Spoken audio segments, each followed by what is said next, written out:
Lantas mengenai momen description ya, yang tadi juga salah satu dari 4 tahap yang dijelaskan, apabila gelap bisa diisi dengan cahaya. Iya. Dalam menganalisa frame-frame ataupun CCTV ini, apa ada sebuah tindakan momen description yang dilakukan oleh ahli? Iya. Ketika kita menampilkan gambar-gambar yang barusan kita saksikan, itu sebenarnya juga kegiatan moment description, yang kemudian kita objek zooming, kita perbesar mana yang kita inginkan. Kalau memang nanti di ruang ini dibutuhkan misalnya kita isi cahaya, kalau itu memang gelap kita bisa isi cahaya, sehingga apa yang ada di situ bisa lebih kelihatan gitu. Jadi kita menyesuaikan. Dan kalau kita ngomong objek zooming, yang paling berperan di situ adalah algoritma.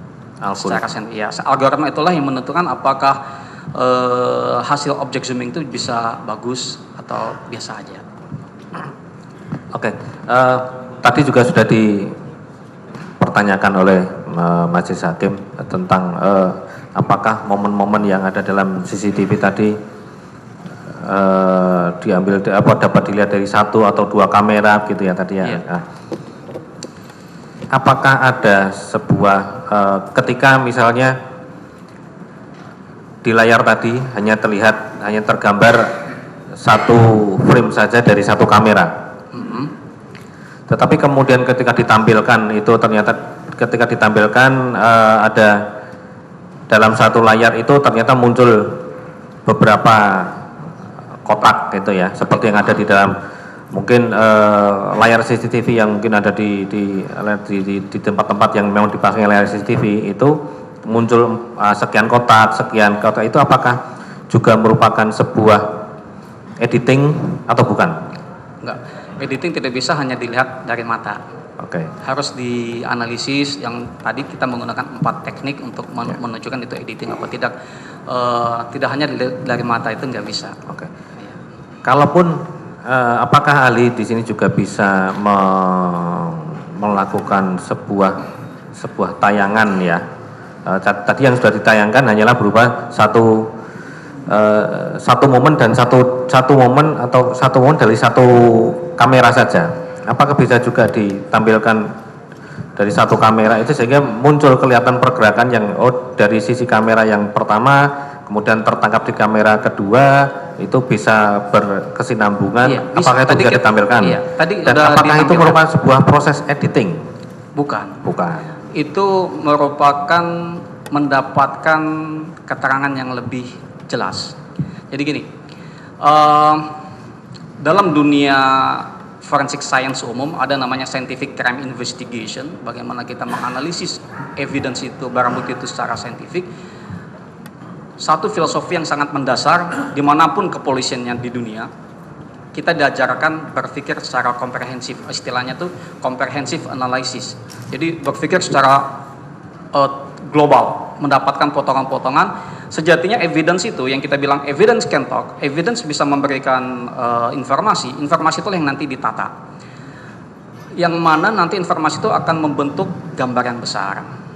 Contoh gini, misalnya saya membuat gambar huruf A. Gambar huruf A ini kemudian saya pecah menjadi kepingan puzzle 30 keping. Dan 30 keping ini kalau misalnya hilang 1 keping, dimanapun itu, saya selaku forensic scientist masih bisa bilang itu huruf A. Jadi karena itu kita mencoba mendapatkan kepingan yang makin banyak itu makin bagus. Oke. Sekarang kalaupun apakah ahli juga bisa menayangkan sebuah, tadi sudah dijelaskan bahwa apa yang sering kita lihat, apa yang tadi sebagian besar kita lihat adalah sebuah tayangan CCTV yang dari arah depan.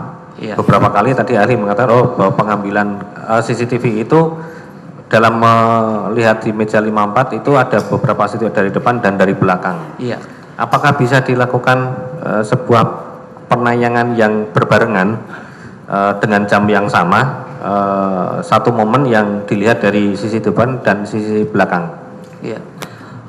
Tadi kita udah mungkin bisa diputar kembali Pak Heri pada maksud saya waktu mungkin, 16.26 16.24 itu ketika petugas membawa kopi.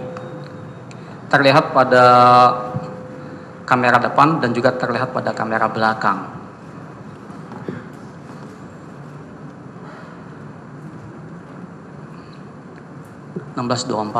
Ya. Mundur Pak Heri. 16.24.19 dia mulai datang. Mundur, please. Terus mundur lagi terus. Terus. Ya itu. Diperbesar, zooming in please. Ya, terus ya, lagi. Ya. Itu kalau kita lihat petugas membawa kopi yang nanti dihidangkan di meja nomor 54 dan itu posisi terdakwa ada duduk di situ. Zoom out, kecilin. Terus itu 16.24.17. Buka kamera belakang.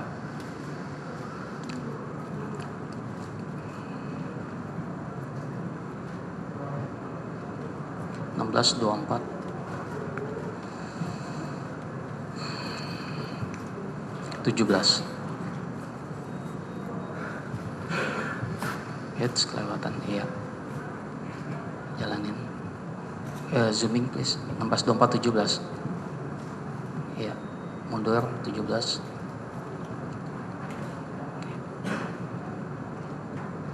Terus mundur, iya. Seperti ini. Yang ada di kamera depan, yang ini dari kamera belakang. Bisa di maksudnya ditayangkan dalam bersamaan. Iya. Nggak bisa ya Pak Heri ya. Akan stuck dia. Hang kalau komputer. Hang, ya, stuck. Sistemnya akan membuat stuck karena kita membuat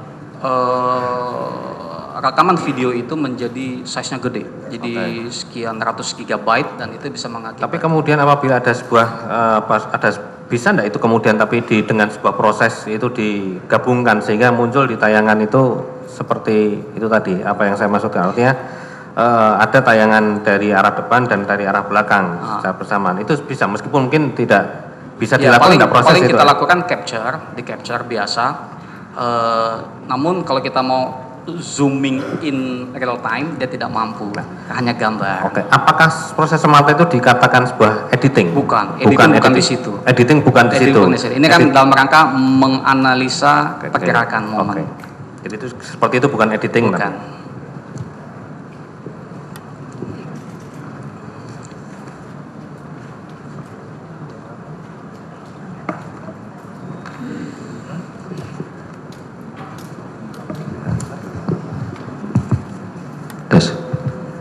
Saudara Heri, ada beberapa pertanyaan yang menyambung dari rekan saya tadi. Tadi dijelaskan bahwa menggabungkan satu frame-frame itu bukan merupakan proses editing. Tadi saudara juga jelaskan bahwa dalam file-file itu tidak ada proses-proses penyisipannya, tidak ada. Berarti asli itu filenya. Iya. Memang dalam terminologi forensik itu tidak ada istilah asli. Iya. Ya, tapi yang jelas itu tidak ada editing, benar adanya. Benar adanya. Yang tadi dibilang kalau misalnya 2 frame jadi 1, Iya. itu juga bukan editing. Dalam artian mengubah sesuatu, itu bukan.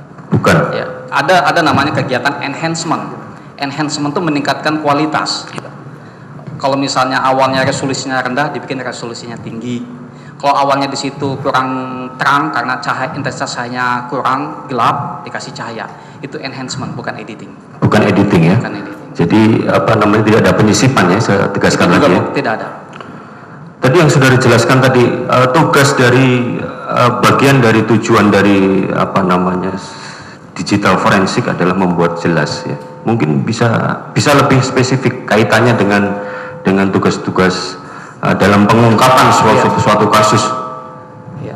Jadi barang bukti itu tidak akan bermakna apa-apa jikalau tidak diperiksa dan dianalisa secara forensik. Ya. Dan oleh karena itu dibutuhkanlah suatu ilmu yang digunakan yang bisa untuk memeriksa, menganalisa barang bukti sehingga bisa digunakan untuk pengungkapan kasus. Dan ilmu itu yang dinamakan forensic science. Forensic science. Forensic science berkembang, ada namanya kedokteran forensik, kimia forensik, biologi forensik, toksikologi forensik, balistik forensik, dokumen forensik. Ada banyak sekali cabangnya, belasan hingga puluhan. Salah satunya adalah digital forensik.